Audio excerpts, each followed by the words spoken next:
আমার মুখটা কেমন যেন দুর্গন্ধ মনে হচ্ছে, একটা মেসওয়াক কিনে দেওয়া যায় নাকি? আম্মা জানা এসে বলেন, তার বর্ণিত হাদিস তিনি বলেন, আমি উঠতে পারলাম না, কারণ আমার নবীজি তার মাথাটা আমার উরুতে রেখেছেন। কেমন করে উঠবো আমি?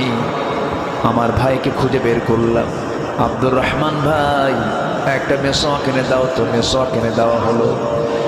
আমি আয়েশা সেই মেসওয়াকের আগাটাকে চাবায়া চাবায়া চাবায়া চাবায়া নরম করে দিলাম, নবীর হাতে তুলে দিলাম। নবীজি মেসওয়াকটা হাতের মধ্যে নিলেন।